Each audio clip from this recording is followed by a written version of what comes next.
Good evening, everybody. Welcome to this week's episode of Crossroads Calling, where faith meets real life. I'm joined here by my host, Arama, and we're joined as well with Bishop Tipa as well. Round of applause there.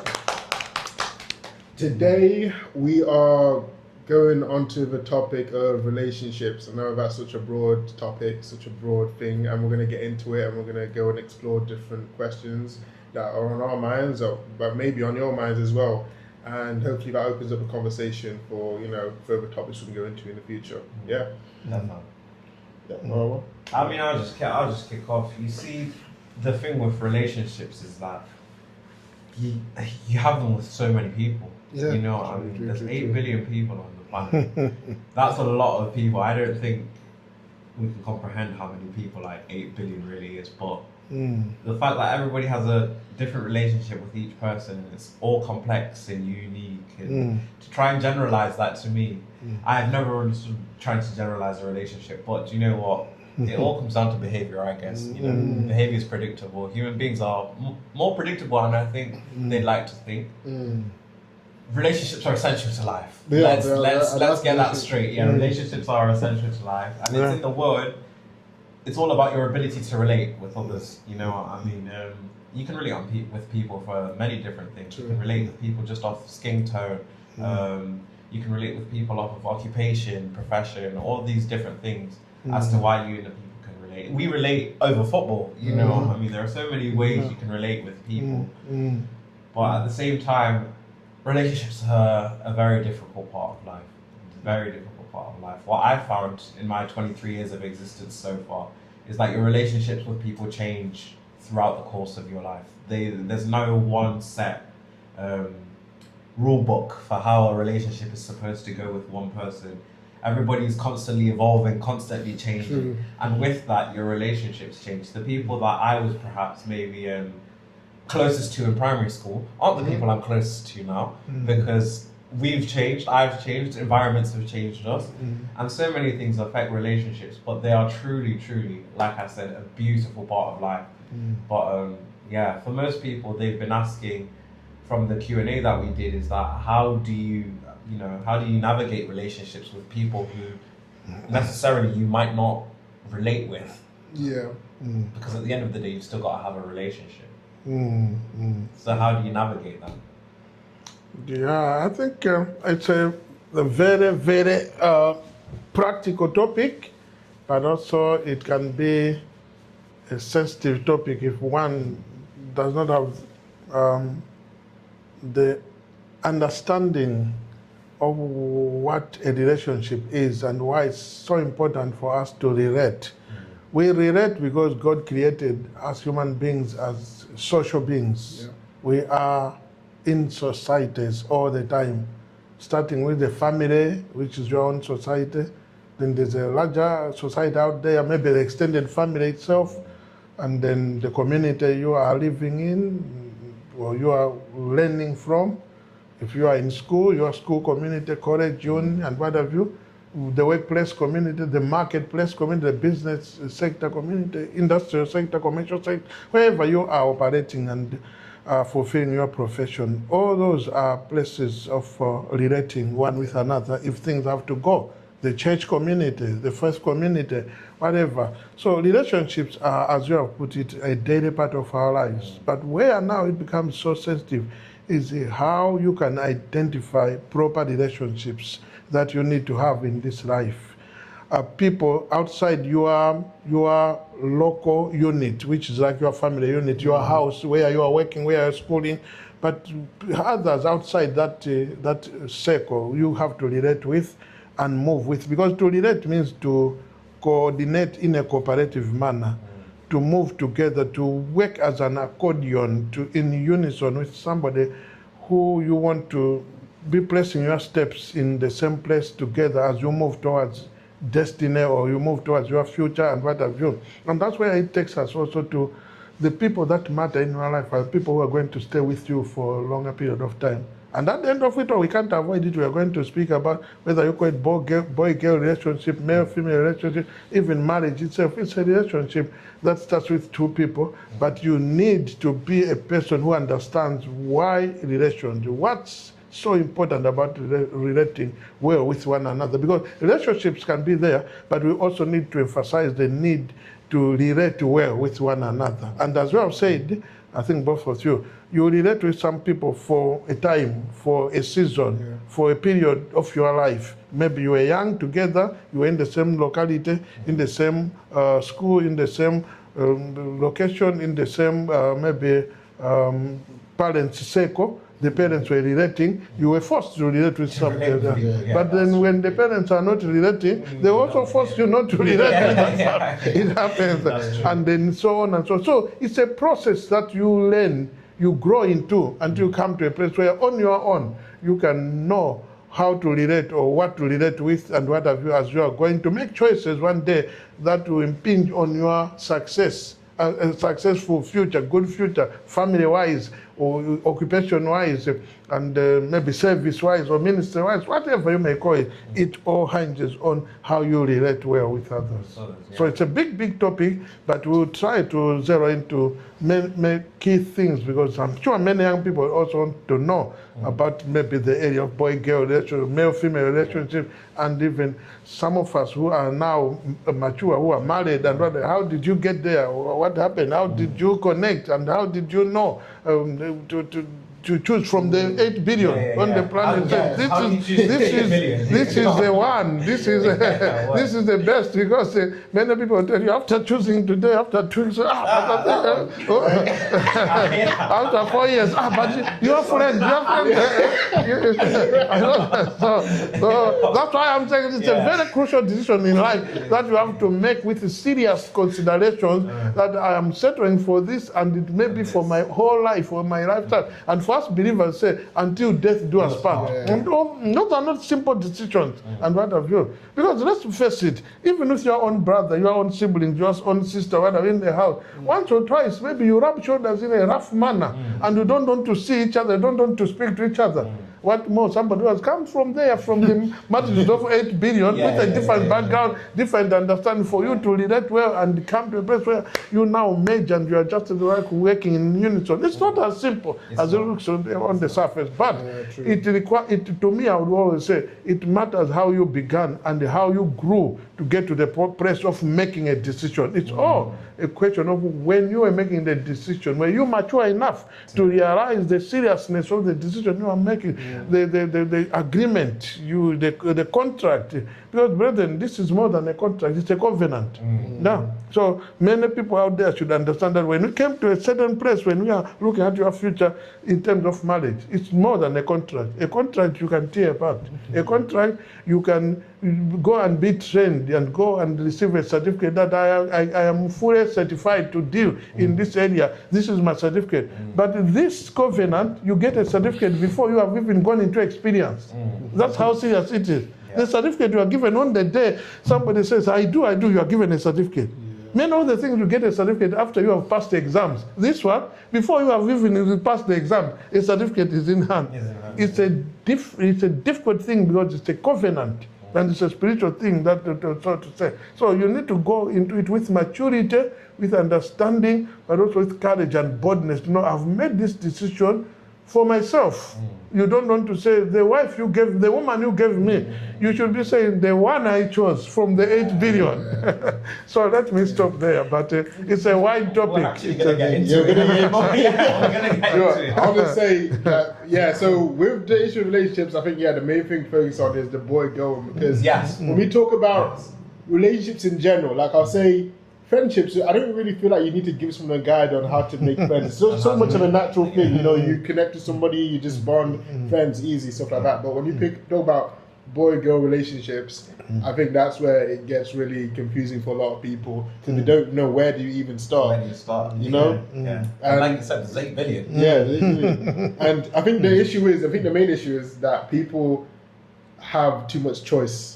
With some of them, they have too much choice sometimes. They might want this one, but they also might want that one, or they might also want that one as well. And then when you have a lot of good, options for yourself, you're thinking, which one do I want to pick for myself? And which one do I want is the best fit for me? I think that's the thing which a lot of people wonder, who's the best fit for me? Best fit for me?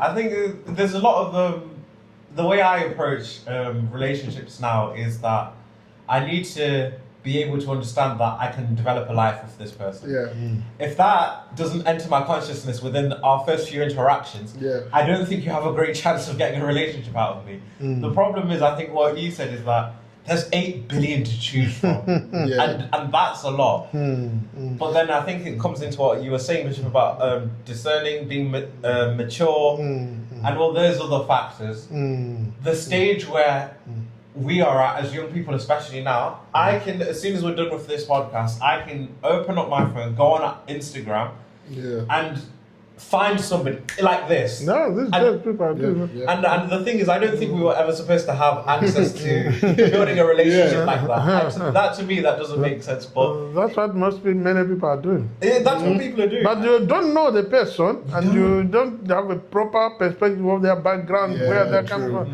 and what have you. You're going off of looks, and that's become a very prevalent thing in our modern society now, where it's like, aesthetically, do you look good? Does your image look good? If I tell people that I'm with this person, how are people going to respond to the fact that I'm with that person? Are people going to be wild, amazed, all of that? There's not good. Now, but also on social media, the looks can be deceiving. looks are deceiving. Looks are fleeting. Looks are fleeting. People can post a picture of when they were at a certain age stage, and they were looking so fresh. But now, when you meet the person, the skin is not the same. It's not the same. It's actually not real life. And then on top of that, I think one of the current things now is that everybody believes that they are entitled to the finished product. Both men and women. That's what our experiences are right now. Is that people already expect you to arrive as the finished article. Which at 23, 25 makes no sense. I am not the finished article at 23, Exactly. 25. That's the truth. But at the same time, I do understand, because of course you'd want somebody who's already figured out exactly what they. Why wouldn't you want that for yourself? So now I think relationships have now become a lot more conditional. How did you find mixing and mingling in boy-girl relationships? Because was it always this conditional? No. But I can tell you there are some similarities in general, but certain things may be different. But the principle is still the same of how to get there and how to behave, and maybe some features that you may be looking at if you want to get good indicators of maybe the choice that you are going to make, because it's a decision you are going to make, and it has to be based on certain factors being in place for you. So maybe the starting point from my side will be, in our days as we're developing young people now, we are now understanding that in this life you need to find somebody at one point in time so that you build your life together, or you build your life rotating on each other as a family and what have you, apart from the general relationships outside there. So one of the things that I can't forget, and I'm sure it can help many people, is that in our time, in our day and time, the elderly people, the wise sayings, the people who would speak wise words to us, just in some idioms or proverbs, they used to say, my little ones, the beautiful ones are not yet born. That thing really helped me. Because before I even became a strong Christian or whatever, but when they kept saying, because there were, even during our day and time, there were fights, boys fighting for a girl, girls fighting for a boy. I'm talking in primary school. Don't worry. Now we're going, primary school, that time maybe here in the Western world, we're going up to, you say, grade 6 or something, that we're going up to 8. So these were mature people when you reach 8 before you go to secondary school. So these were mature guys, not mature as you are, but maybe you're taking late teens or what have you, maybe mid-teens, 15, 16, around that. So these were people who could make some decision or what have you. Now, when such fights or such things happen, or parents are advanced, they say, you know what, you're just fighting, the beautiful ones are not yet born. In other words, they were trying to say, if you are just looking at the beauty, the attraction, you have not finished the whole world. The one who discovered that this is more beautiful. So don't just look at beauty. Don't just look at something that is attractive. Because it will just take a month or two, you find somebody more appealing than this one. So that's why they say the beautiful ones are not yet born. So what was that? That was a call for patience. To say, if you want to make it the rightful decision, be patient enough. Take your time. Look at your options. But for you to do that, there's also a stage, a season. There's a time, a specific time that you can make that decision with a mind that has gone through respite, a proper rest and proper hibernation time where you have really taken your time quietly. There's a saying that if you want to see the eyes of a snail, you need to be very, very patient. Because the snail has eyes, but they are hidden. It's in those feelers. So for you to see them, you need to, because if you get close and you are a bit violent, the eyes go inside. Do you know how is a snail? It has got eyes that come out there, and the eyes are on top there, but they are hidden. So the moment something approaches, they go inside. So for you to really see, oh, this is how the eyes of a snail look like, you need to be very calm and patient. Don't push things. Don't be on a fast track rein.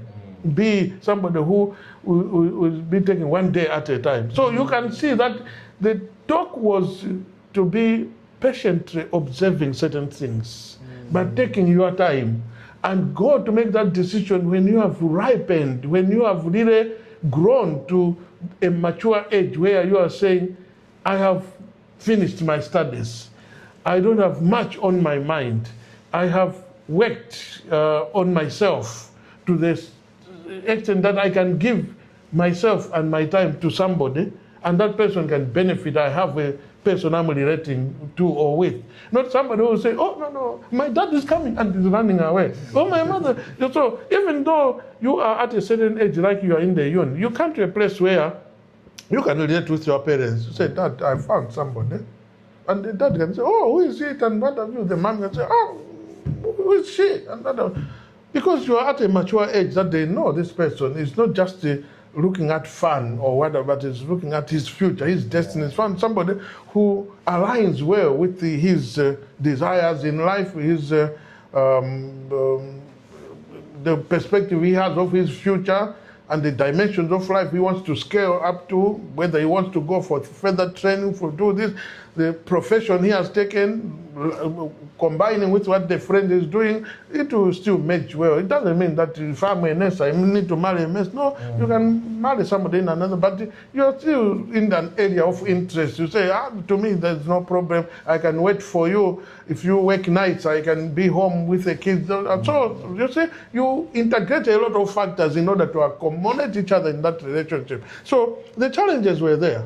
But also for us to succeed, we needed to take counsel. We need to follow the words of the wise masters of the day. And they would give us examples of how others messed up and how others who were so much in a hurry could not reach the targets that they thought they desired to reach and what have you. So we were patiently following that. And most of us, we were taking issues of relationship maybe when we were in college. And I'm talking of college in those days. Uni today, you say there's a difference. But when we finished secondary school and then now we are heading towards the uni and we are in the uni, and those are the times that maybe we're taking it seriously. Because coming from the uni, or you're on holiday and you tell your parents that I think I found somebody, or I'm relating with somebody, or it was like to most parents, especially the strict parents we had, because we grew up with a rod of correction. If you just make any mistake, you were spanked.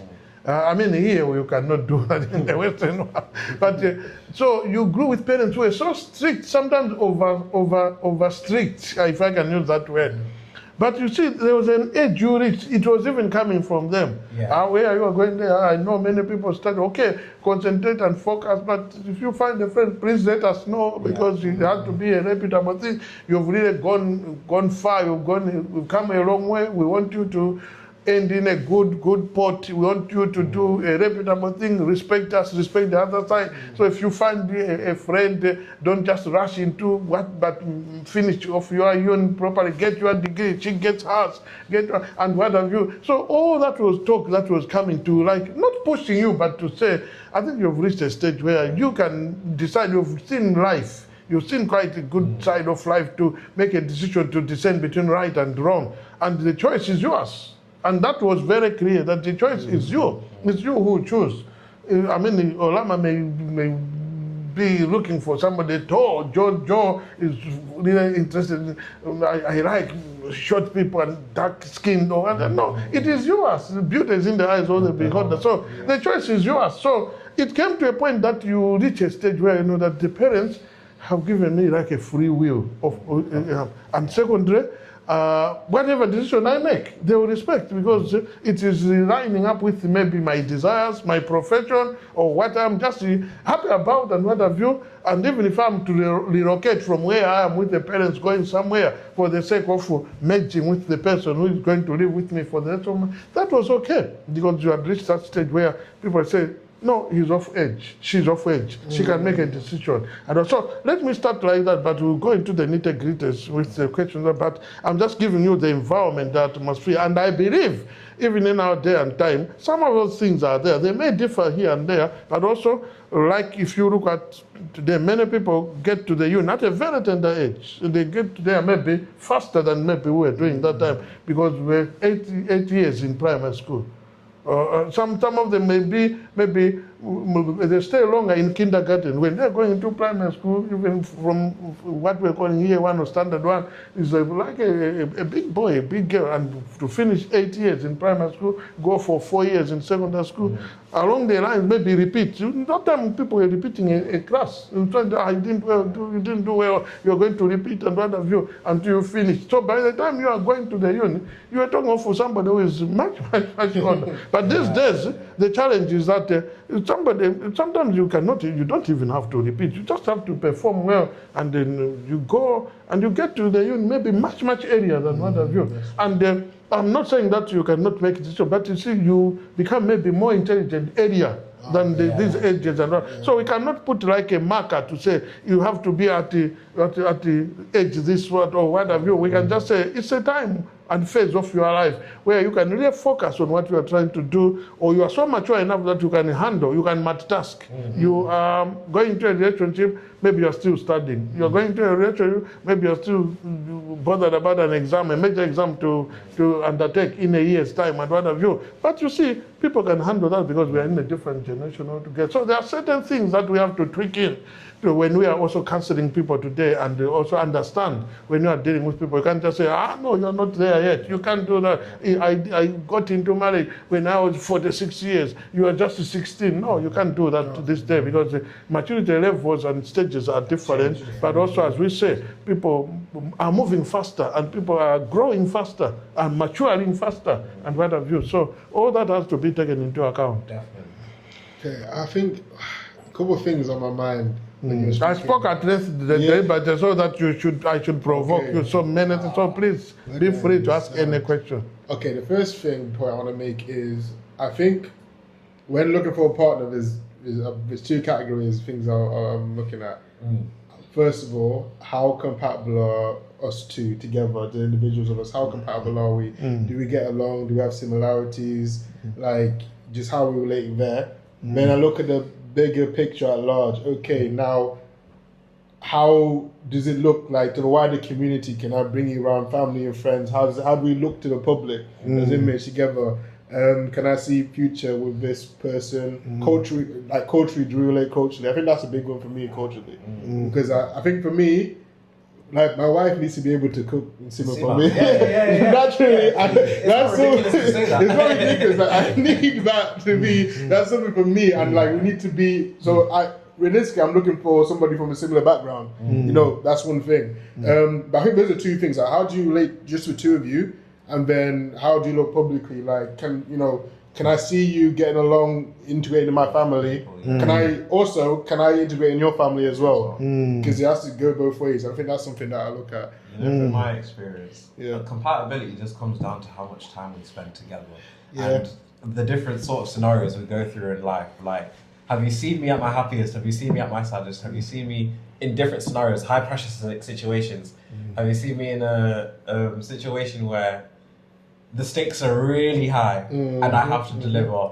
If you've seen me in all of those different phases of life and you were able to not only accommodate but you're able to support me, that to me screams compatibility because it's a choice. You're making that active choice, which is a good thing. And then when you said, what was the second thing? Just like how do you like The public image of you. Public image. Yeah. Public image. I've got to the point I do not care about public image Really? anymore. No, because do you know what I've realised? Everybody's always got something to say anyway. Everyone's going to say something. Regardless of who you get with, someone's not going to be happy. And that's okay. What matters is that I'm happy and our relationship glorifies God at the end of the day. Yeah. Those are the two main things. Image thing, Yeah. I do hear it because ideally you do want everyone to be like, oh Yeah, you know what I mean? you've done a bit here. It's Yeah, nice, yeah. yeah. But you cannot make everybody happy. happy. And I realize that. But also to me, I mean, you are speaking about practical and the real issues in this life, because the most important thing here is the two. Because it's going to be you living that life together for the rest of your life, if God permits and life persists. Now, the issue is, let's look at parents first, or your family, number one. Those people will be with you for your lifetime, yes, as long as they are alive, but they cannot live with you in the same house forever. Okay? Now, I always tell people that I may have lived with my mother and my sisters for a long time, but the time came, not even for a long time, but for up to the age that maybe I matured. But after that, it depends how long a life span I have. I may live with this person for a longer period than I've lived with them. Yeah, that's true. You see? That's true. And some people who are at an advanced age will tell you, I lived with my family for close to 25 years, 26, 27 years, but I've lived with this person for close to 40 years. Those people who are now in their 70s or whatever. So this person is very important. Yeah. Yes. And secondly, what this person offers you, none of your family members can offer you. No, they love you like this. Even if you break with this person, when you go there, they are not going to offer you. We are speaking mature things, but we are speaking truth here. Now, the second issue that we need also to look at is that when we are saying, basically, it's first and foremost, the two of you. What makes you happy and makes her happy is very vital to what makes your family happy and her sad at the end of the day. Because this is a person who, when everybody, including family, says no, this person is supposed to say yes to you. And this is a person who, when everybody says yes, let's do this, and it's a wrong thing, and this person says no, you need to check first. You need to make sure that where is this no coming from? Because that no may be a lifesaver. Well, everybody says, it's good that brother come back home, whatever. But this person says, no, please stay with me. Please, let's reconcile. Let's talk. Because they know you more than anybody else now at that level that you have known each other. So, my first point to answer your question is that the most crucial thing is that as you are assessing your future in line with somebody, you are looking at you. You are saying, am I really going to align well with this person? The things that I've already observed or the little bit I've gotten, can I really align? Can I really fall in place? The same thing should be happening on the other side. That how this person has told me that he's doing, or he was used to be this, now is this. The person should like you or love you for who you are, not what you have. Because most of the time we start at what we call point zero. When you are going for maybe what we call a life partner, you start at point zero. Is this person should be a person who can remain with you when you are at point zero, not point hero. So you start with the person at point zero. So you are playing. You can mention anything. I've made these mistakes. Some people can even say, I have a child.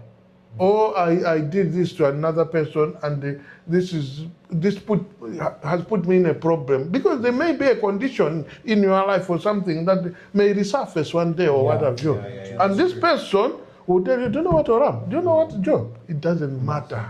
It doesn't matter. I've not come to you because you are this, or you have this, or you are coming from this. I've come to you because we have created, our hearts seem to be neat, and we just seem to be, we're made for each other. That language is the language that just melts your heart to somebody to feel that, you know what, I'm meant for you, you are meant for me. And you know, when you reach that agreement, it doesn't matter. Because I'll tell you, if you ask couple after couple, including some of us, to tell how many people were against this marriage or against this one, especially because of divisions. I call them divisions. So many visions that have to do with background, language, culture, faith, and what, so many things. But because the two were meant for each other, or they meant business from that go, they are now together. And the same people who were fighting are the ones who are in the forward. Hey, what's the now? Because you can, we say in the Bible, what God has joined together, no man can put asunder. So when you identify the right person, the person who you are inclined to, and they're inclined towards you, I'm telling you, it gets to a place that everybody will have to follow suit at the end of the day. Absolutely. Let the will of God be done. You hear the same parents. You see, that's not how the owner has desired it to be. You hear the same people who are so against you. You're going to marry in this church, the same people. I mean, that's what the choice of the person is. And not of you. Because you have reached a place where you go, I will go. I'll go as well. What you eat, I'll eat. Your people be my people. The kind of people have been rejected, some for 10, 15, 20 years. But the same people who rejected them 25 years ago, today they're in the forefront. We are family, we are one. Because they've seen this was God's doing. This was the Lord's making, and what have you. Absolutely. So, I'm not saying that we should not respect the other opinions or the extended family or the people who socially interacted with, interacted with, come from. No. But with due respect, you say, please respect this decision. It's like a profession. There are certain things you make decisions based on for your profession based on what you can do better, or you understand better, you work in better, or you have an inclination toward. And if the dad or whoever can say, no, I want you, I told you, I'm a mechanic, you have to be, you die a mechanic. You can say, Dad, with due respect, I can do some mechanical work, but it's not for me. So let me do it. Whether he likes it or not, at the end of the day, you still have to go and do what you are good at, what is best for you. Absolutely. And they will accept and they will respect that because they are dealing with a mature person.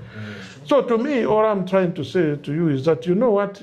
God gives you the instincts. God gives you the feelers. God gives you the warnings, and I call them the cues and the clues divinely inside your heart that can just minister to you. If I can use the plain language, that can just open your eyes. You have some insight to say, but of all these 7, this one seems to be standing out in my heart.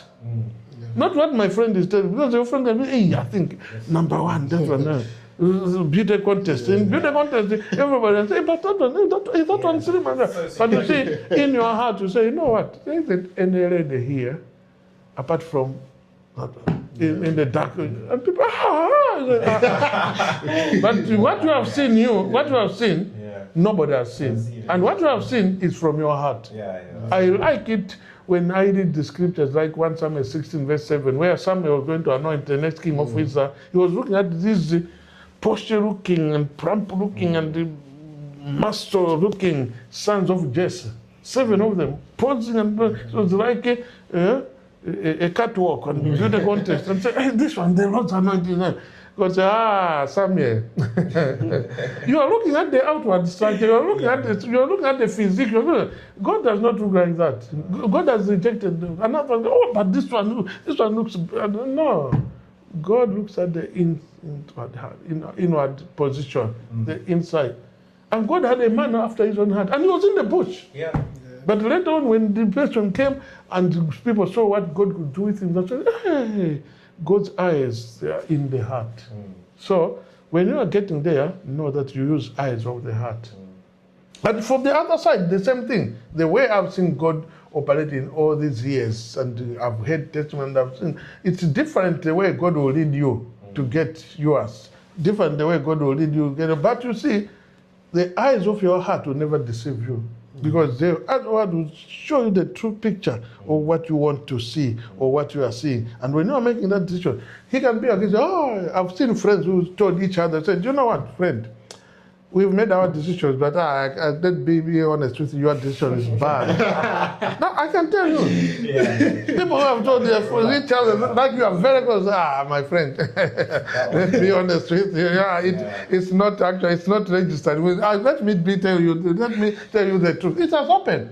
But years later, you discover this guy, the decision he made, was the best. Yeah. The one who was saying, the decision he made, because he was the person who was just looking at outward mirror, now has erred. And you say, but this one was laughing at the friend. I'm talking of vivid examples of my friends. One who was laughing at that one who was speaking to his mother. I mean, how can you talk to your friend that they're putting their mother in college? Yeah? But now he's still with the mother. The other one, he didn't work with the girl. So I'm not picking on anyone, but I'm just giving you. That's why I really agree when they say beauty is in the eyes of the beholder. Inside you, there are eyes that can see what you want to see, that can hear what you want to hear. So you have the marker inside you. You have a standard inside you. And when that standard is satisfied, you can see it from within you. Say, here it is. I think everything is adding up here.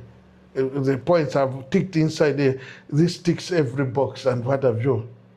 And you know the way God works, if you have really made the right choice, when you make the approach, the other side, I was even wondering, what's happening to this guy? Because to me, it clicked 3 years ago. Yeah. To me, it clicked. So it was, I was saying, why is he delaying? Why is he? It has happened.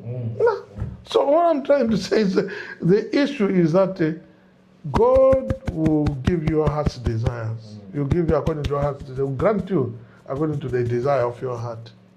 You want to settle, to do certain things. You want to advance in certain areas of your life that God has skilled you, has gifted you in, graced you in. He cannot come and give you when you need, like you need a knife. He cannot come and give you a cutlass. You need a fork. He cannot come and give you a knife. So God knows what you need for your journey to land in an atmosphere that you can say, I worked for this. And there's a creator up there in heaven who works the jigsaw puzzle until you get to the deadline where you can say, now I've reached the end of the Lord that I was working for. Because I also have something to say. Okay, I was saying, do you know what? I think where the issue where people get like, because it seems, when you explain it, it seems so simple. It seems simple. But I think where the issue can be like this, okay, you see someone like, they tick all my boxes, I like that person, I want that person, perfect everything. But then it's a two-way street. What if they look at you, actually, you don't take my boxes, I don't really see this together. That's a practical. I'll answer that one. That's a practical happen. Do you want me to answer or you want to answer? Now, what normally happens is that you have a desire. You have actually a very big passion inside you for certain things in life. And as you are developing that model in you, you are also working at looking outside and trying to figure out where you find that working in the people that you are relating with or you are seeing. Now, for us believers, prayer is very important because we must know that there's also the enemy who can plant counterfeit things. When the real thing, when the real Isaac is hiding there, an Ishmael can come. Okay? So sometimes it can look like the Isaac when it is an Ishmael. I always tell people that, you know what, when sometimes you are about to break through, your lamb is caught in a thicket, but something can come just to test you, to see whether you know what you are looking in life. So as you pray, I believe there are cues that come into your heart as a believer to say, wait. There are certain things that come to you to say, keep praying. I believe it's so important that you listen to those cues as a believer. There's a time for everything. Sometimes we go fast or we move in a faster lane, in that speed lane. You know, when everybody is in the speed lane, like your friends, you say everybody is now taking the speed lane. We have to arrive in London at the same time. No. God is trying to say yours should be in the slow lane because you may observe certain accidents there, which will make you to say, I don't want to go into the speed lane. So sometimes things look-alikes can come. I've known that and I've seen it. But the issue is There are some people who may have gone ahead of you at the time when you think this is the right time, but you discover at the end of the day there's shipwreck, there's an accident that happen. And that can speak to you, but this started off at a good pace. So it means maybe I still need to, so you learn from others as well. The decision has to be made in a cautious manner, but also when you know this is the right time, as you go to make the approach, let me be honest with you. Go there to say, God, you have got 7.9 billion people. No, I'm saying that apart from this one, there are certain things you may like, there are certain things you may say, but this just suits the well. But you must know that we people come in twins. Yeah.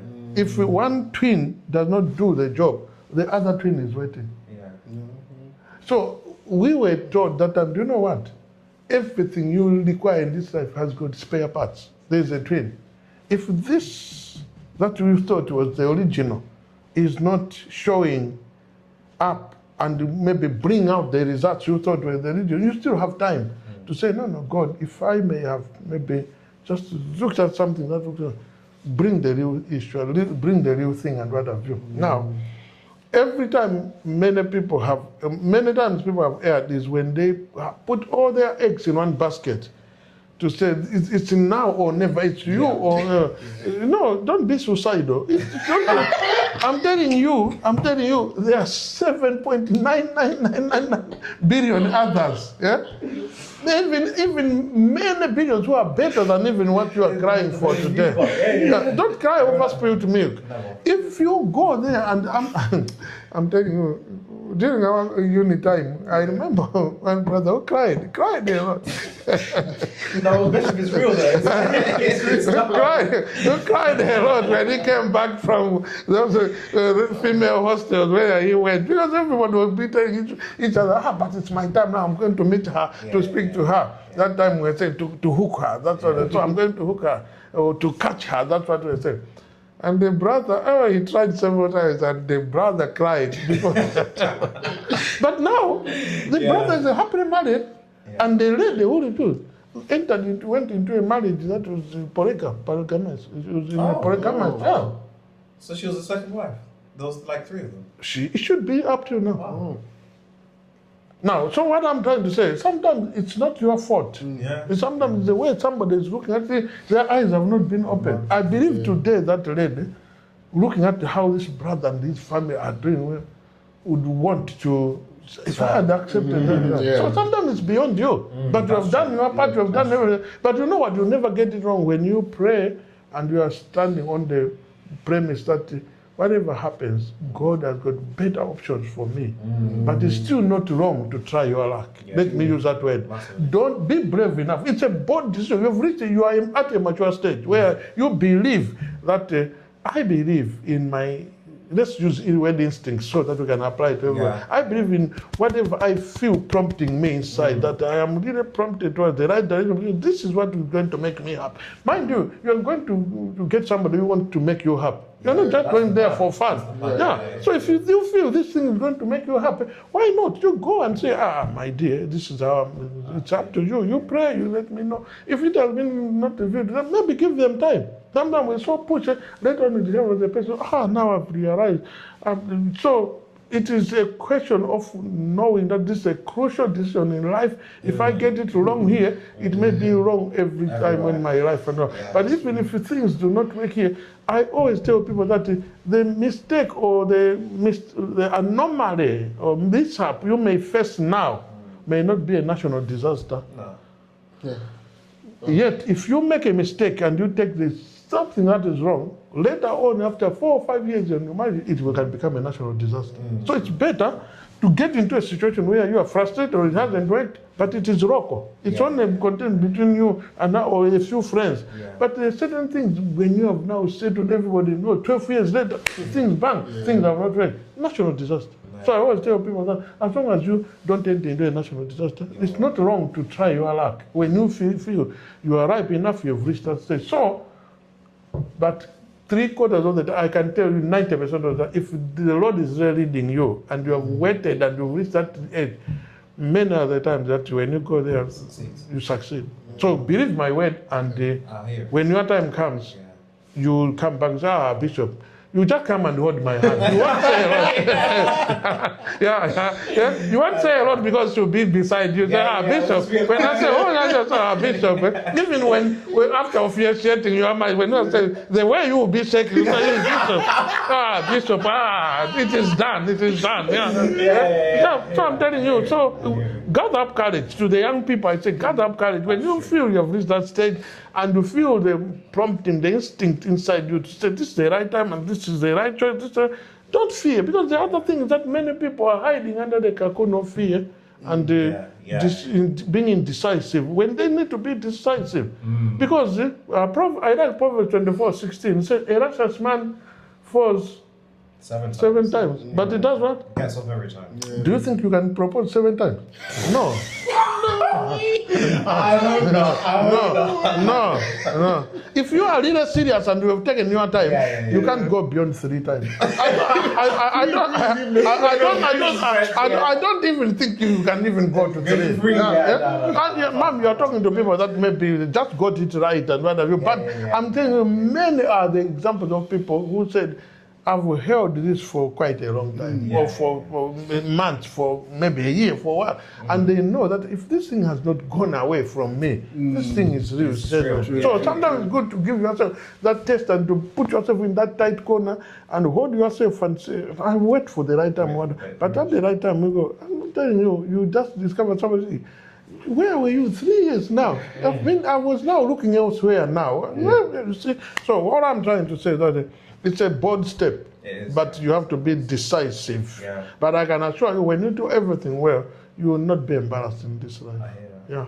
There are 2 things I want to ask that are separate to this. Yeah. Firstly, and Joy, you can probably attest to this as well. Currently, in our generation, there is this ongoing gender war. It's very silly, I tell you, Bishop, where men and women are now looking at each other and saying, you know what, actually, I don't need you. Yeah. I can provide for myself now. Yeah. And now, I think young men are looking at it and saying, so what is the benefit to me now of a relationship and marriage if she's of the belief that she doesn't need me anymore? And then women are also looking at themselves and saying, what's the benefit to me going and doing that when I can now do things for myself. And what it's created in modern society for us now, it's hyper-individualism. Everybody believes that they can do it on their own. How do you navigate, how do you just remind like people of the good parts of a relationship? Because I always say it's a partnership at the end of the day. There are certain things that I've learned from women that in my lifetime, no man could have taught me that. There's a certain level of emotional intelligence where, and I'll give an example. One time at Run Club, I must have walked in quiet, and normally I'm loud, bubbly, and whatnot. I walked in quiet, and I was just like, you know what, I'm just here to run today and go home. Nothing more, nothing less. I get a message the next day. Is everything okay? You were very quiet at Run Club. I said, how could you tell? I came in, I was normal, and nobody else even said anything. But only you were able to pick up on the fact that your mannerisms aren't the same, your energy isn't the way it usually is, something is wrong, I have to go and check. That level of emotional depth and perception taught me, you know what? I wouldn't have picked that up myself. If somebody, one of my associates comes and they're upset, I'll be laughing and giggling with everybody else as I normally do. I wouldn't pick up on the fact that, oh wait, my friend isn't usually the way they are today, unless it's like glaringly, obvious what they've told me. And so I think there's still a lot that men and women need to remember they need each other. And then the second thing is also, I think, even though people are becoming a bit more hyper-individualistic, the most important relationship you'll have with somebody who isn't God is yourself. A lot of people, I don't think they like themselves. I don't think people have got comfortable with who they are as a person, and they now are going out into the world, dating and projecting themselves onto people and seeing what sticks. How do you navigate that? Can I land one thing before you say that? You just reminded me of something. Because I can attest what you said, on the male perspective. I've looked at sometimes relationships and I'm like, okay, what are the real benefits? What are the benefits in this relationship? And I remember I spoke to my dad one day, we were talking about this, and then he broke it down to me, and he told me how many times in his life that my mom, so his wife, Yeah, His wife, yeah. Has either saved his life or helped him in life in so many different ways, and just showed me the importance of having somebody, like a woman by your side, and literally for the long term. And when you told that to me, so I saw it in a different perspective. It opens your eyes. It really opened my eyes, because I was only looking in it now, like, okay, what? There's benefits, but there's also, I'm seeing the negatives. There's so many negatives, and I think I was heavily focused on the negatives. I didn't see the long term, you know. Yeah, I mean, those are practical situations and practical questions that you posed there. I think what I can say is that every normal female who is a family person would, at one point or the other, coming from where they came, except for those maybe that have been exposed to certain nasty things at a tender age, that grow with that resentment that I don't get close to any man or whatever. But any person who has gone in a loving, caring place, even those who have gone through hardships or what, at one point or the other, they will need in their life to be closer associated with a member of the opposite sex because of the value that God has put upon man, male and female. There are certain things that you definitely need a male in your house, in your vicinity, in your life. And there are certain things that you definitely need a female in your life or in your vicinity, in your house. You still come to a place where you say, how I wish. It's the same that people would always say that when two people you have two children, one is skilled in this area, another one in the house, one of them just moving out, you can tell that you are really lacking certain areas that he was very good at, which the other could not. Maybe it's not that they are bad, but they cannot get to that extent, to that level, and what have you.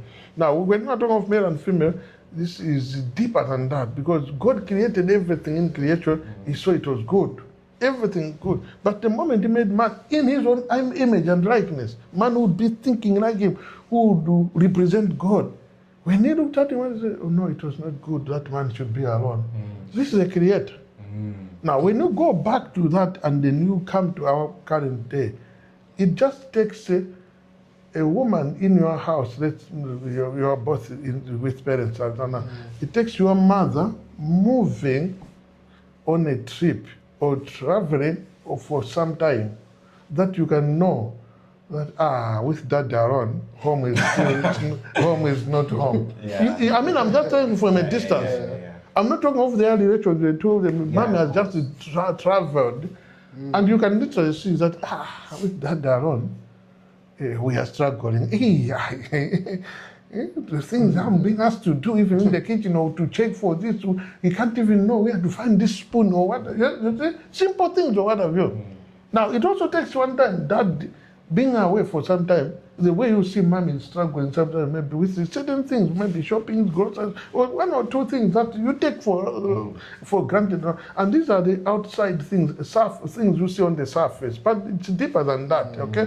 Now, so for a girl in this day and age to say, I have everything I need, I don't need a man, something drastic or something went wrong somewhere.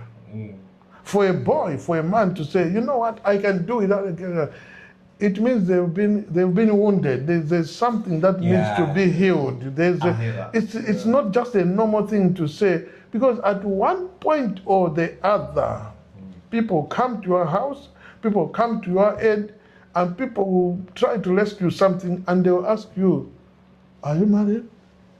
Not asking in a bad way, but just trying to, because they've already heard or they just suspect, but they're asking that question to open up your mind. Say, do you know, you wouldn't have been in this way state if there was somebody close in your life like this who could. So it is just when everything is normal that you can say that. But you know, we reach stages where you need this. You need to have. I'm not saying that you can't survive in this life without a marriage. No, but what I'm trying to say, sometimes certain things you just have to say, these things have fallen upon us. We can't do otherwise. It's beyond me. I'm in this state. Maybe it's a matter of time or what. But where there is a choice, people tell you, those people who break a marriage today, they want to even if it cannot be mended, they want to start another one tomorrow. People who have really gone through it and known the value of marriage. Having a partner for life in your life is one of the vital things God put inside us, instilled in us. And you just have to get into marriage for you to appreciate that. Outside that, one day you will really feel the gap, you feel the squeeze, you feel the pain, you feel the wound. So wounded people have said what you have said. People who have come to a place where I say it's not working or it has not worked are the people who speak like that. It's people who have come to a place where they've been through torment after torment. They've been through a backstabbing after backstabbing. They've been through a plunge into the dam after another. They've really wallowed in misery after misery. Then they can come and make conclusions to say, do you know what? For me, marriage doesn't work. For me, getting even a man or a woman doesn't work. This is because they are coming from a wounded position. They are coming from a place where they've been haunted. So I appreciate that with what they've gone, you can even say, give them time. It's the experience they've gone through. Or you accept to say, hey, with what they went through, maybe they are better placed today because it has been maybe they wanted to settle again in this way. It was even worse. Or it was a repetition of what happened. Or it has not just been working. So they'll come to this conclusion. But those are specific instances which are, I can say, outliers. But in general, I'm telling you, like your dad said to you, there are many benefits many advantages than disadvantages that will make you, brethren, I want to say something to you. You can have everything in this world, everything, literally everything. But where you don't have the emotion of love fulfilled, that everything is a misery. I have seen people who have committed suicide with everything in this world, but there was an emotion in their life that could not be fulfilled. I'm talking of billionaires, I'm talking of people who have achieved, and what else do they need? They don't even need to work. They've amassed wealth that can take them beyond their lifetime and leave it for children, what have you. But one day they just found it was floating in water. Say, this person, people saw him, and he just, what happened? The person was not happy. There was an unfulfilled vacuum inside their heart. And the only person who, when you get to that place, you can relate with, or who can know what is happening in you, or that is the person that you will be saying, no, I don't think I need that. So you can have everything in this life, and you can have everybody celebrating you, applauding you. But when there is that vacuum, when you lie on your own, on your sofa, sit on your pillow, and then you can make drastic decisions that can bring down everything you have worked for all your lifetime in one moment, because there was nobody to confide in, or somebody very close to you who can say, no, what you do or what you are trying to do, I know, or who can sense that, no, something is not adding up here, and what have you. So this relationship we are speaking about here, brethren, it's not a childlike play. This is life. This is death or life. We are speaking about here that you want to enter into life, you want to see better days in life, get the right choice of your marriage partner or the relationship that will be in your life for good. And you want to have misery in this one, get the wrong choice, get the wrong person. So to me, many are the times that people have spoken in those drastic ways because of the wounds they are leaking of their past, or the frustration they are facing, or the rejection that they have just faced in life causes people to speak like that. But a true person who is really looking for the fulfillment of the emotion of having somebody who can just satisfy your soul, to say, I'm thinking of, you see somebody who can just say, I'm thinking of you, honey, I'm praying for you. Or it is well. We have told them, don't worry. When I get home, that is well. Even if they are far away in Australia, in Timbuktu, in Cambodia, you know, in the next 2 or 3 days, when he arrives, things will be okay. It just causes you to hold on, to hang on to something. Wow. There are so many things that brethren go beyond the resources. Can I wrap up with something? Resources are a lower dimension part of life than relationship. Being relational and being resourceful, being relational and being resourceful, the best And the greatest of the two is the relationship. So relationship is greater than the resources.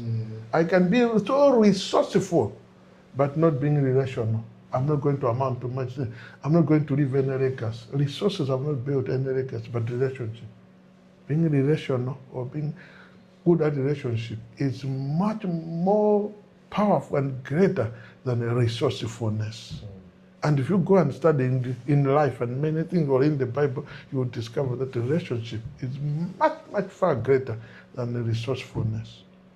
That's how powerful this thing of relationship is about. And I like this phrase because the currency of relationship is love. You've got love for a thing, for a being. And that love is a satisfier of life. You may not have all these resources, but when you know that there's a deep love, there's a love that no person can share with you, but there's somebody who just loves everything about you, even the bad things about you that even your family say, no, I don't like the way you yawn, I don't like the way you laugh, I don't know the way you but that person likes this, it's lovely to them. They say, let's go, they hold your hand. It's the most brilliant part of life where you can have somebody who just agrees with you, who is there for you, for life. For life, this person is committed, like that. I'm telling you, this is a deeper area than many people look at. But for sure, out of frustration, people can speak over. But these other things, the resources have not built a life. It's a relationship. Wow. But one more thing I wanted to say, I know we're wrapping up, but because of that, it also had me thinking of something. So we looked at the extreme of somebody saying, I don't want a man, don't want a woman. What about the other extreme of someone who is maybe overly desperate for like a man? Maybe they feel like, oh, all my friends are in a relationship, all my friends are married, I'm getting to a certain age. I'm getting old, and I'm the only one left. Well, the message I can say is that don't compare yourself with anybody. Yeah. You are the masterpiece of a creator on your own. You are so valuable in the eyes of God. The success of your friends today does not determine your tomorrow. Because some people can rush into things, but you find that after some years it hasn't worked. You're using them as role models. No, be your own role model to say, people will be speaking of somebody who held on and at an age or at an awkward angle at a time nobody expected, when people least expected, pooh, something happened. And when you look at it, you see this is a thing of an eternal value. So don't rush yourself because of peer pressure, horizons or mechanisms. No, you need to know your time, discern your time. You need to know how to do the right thing at the right time for you and for your own future's sake. You need to be saying, I can be spurred on, I can be encouraged, I can be motivated, but I'm not going to be moved to do things people's way or the way everybody is doing them. I'm doing them. Secondly, you must locate somebody. You must, if people are locating theirs, it's their time and it's their eyes. Yeah. My eyes have to wait for the time of the Lord's visitation. Yeah. So I'm waiting for the Lord to show me, to reveal to me, to open my eyes. I'm waiting for my own heart to relate in a way that I'll say, it is because if I can just do to please the atmosphere, and that's why we're talking for outsiders there. If I'm trying to convince the outside world that no, Joy is now a mature, Joy is as good as a father now. What if Daddy marries before you or Daddy goes ahead of you? I married before my elder brother. I went to the union before my elder brother. Nothing wrong with that. It just happens that somebody is just being graced to do that kind of thing. And there are several examples I have of people. But during at the time that God arranged for him, he also went to secondary school and finished well and started working while in the union. And I finished union, I married. He got married later on. Nothing wrong. We relate and everything is okay. There isn't anything that any person can say, oh, this one was first born and they married 2 years after the young brother, or the young brother got married. Look at girls. Sometimes a girl, teenage pregnancies, God forbid. I found a young girl has just been impregnated. Well, their elder sister is 29. This girl is 16, 17. But it's something that is beyond you. It's you can say, oh, because then so tomorrow they say, oh, the guy who impregnated her wants now to do an engagement and what have you. Would you broke? I say, no, you can't do the wedding. You remember Leah and Rachel? It's in the Bible. So how can Rachel get married? No, you say, if they are ready, let them go. I'm waiting for the Mr. Right. That's what they're ready to be doing. So all I'm trying to say is that these are decisions that are personal to hold, but the timings and what have you are in the hands of God. But as I say, it also depends on how you are moving. There are certain people who take time to decide. They may tell you it's a profession, but if you know what I can say to the Gen Z is that desire, God will grant you the desires of your heart. If you have a desire, God will fulfill it. As long as you are doing the right thing, serving Him, walking right, and you have a pure desire. He who desires marriage desires a good thing. I know that they say, he who desires the bishop's office desires. If in marriage, they say, he who finds a wife finds a good thing. Yeah. So he who desires marriage, and he obtains favor from the Lord. So have the desire. If the desire is there, otherwise we can be forcing matters when somebody's desire is to fulfill maybe career first. Or to get to certain things, or he wants to get. I've heard brothers who say, I want to have my sofa set there, I want to have my Range Rover there, people have got different dimensions of looking at where their future is going to be built around this. So say, after I do this, when she's coming, she will find, well, somebody said, even if we sit on a mat, I don't care. It's your desire. God will grant you according to the desire of your heart. So those people who want to say, I want to fulfill this vow and around this age, just desire. God works on desires. Jesus said, if you abide in me and my word abides you and you abide, you shall desire. You shall, in the original. But in John 15:7 said, you shall ask according to my will. And all what you ask shall be granted you. But if you check in the original, you shall desire like I desire. And whatever you desire shall be given to you. God is so sensitive as to what you desire. He really wants you to fulfill. That's why in Psalm 7, He will grant you the desires of your heart. So desire, if the desire is there, it will come. Unlike those people who say, I have all things, I'm okay. You're calling what are you calling? Individualism. Yeah, you use a certain word there, that hyper-individualism. Yeah. Those hyper-individualistic people, then it means the desire is not there. Because if I desire, in spite of whatever I have or I don't have, if the desire is there, God will grant you according to the desire. So when you get to that stage, be desirous. I desire this. Just like you desire to break through into a certain profession, to go to the union. It's a desire. You pursue. When there is a desire in your heart, you pursue certain things. You do certain things. You restrict yourself from certain things because your desire is to achieve this, and you work hard and do it. So that desire builds up there. I remember Proverbs 18 verse 8 says, through desire, a man having intermeddled with all wisdom separates himself. So when you desire, you actually distance yourself from certain things that can distract you from getting to the target of your desire and what have you. So desire, when you desire the right thing, he who desires a beautiful family, a beautiful wife, a handsome husband, they are desiring a good thing. This is my own version. And God will grant them. They will get it because God is in this thing. That's why I say, he who finds a wife finds a good thing and will obtain favor from God. God is right in there. So desire that I want to settle. By the time I get to 2030, I'm just giving an example.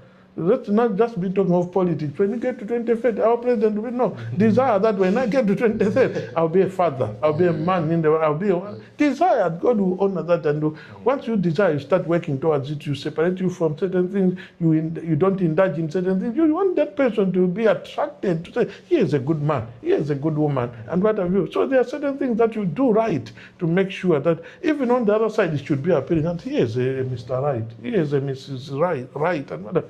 Yeah, so desire is one of the key things that you go for.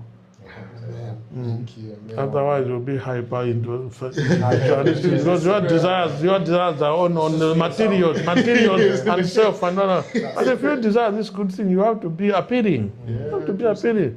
That's why you need to look after yourself and do all those things.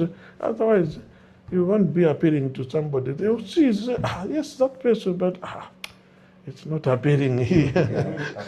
That's true. Well, relationships, the currency for relationships is what? It's love. Yes. So yeah, take that away with you. I hope you guys have enjoyed today's lengthy episode. But you know what? These are topics that do matter. I hope this helps everybody. Jay, want any closing remarks? Honestly, I'm glad we started this today because, as you can tell, it's a lengthy topic and there's so much more we can go in depth of, and I'm sure we'll get so many more questions from this episode. But we're just getting the ball rolling, honestly. And, you know, hopefully, and to be fair as well, where me and Rama are in life right now, these are topics we're speaking to us directly. You know what I mean? So we're taking this with extra attention as well. And I'm hoping the people at home as well and listening, they're, you know, taking this in, and hopefully we've given you some points to think about. So yeah, so that is the episode for today. I've been your host Joy, Rama, and Bishop Tifa as well. And this has been Crossroads Calling, where faith meets real life. We'll see you next week. Come on. Every successful person we see around, check their. Most of the time, people write books, we see the end result. But if you sit down with people, to get to this breakthrough, there were so many failures. That's true. There were so many fears that they had to overcome. But I say we must push. That's true. We must push. We genuinely must push. Yeah.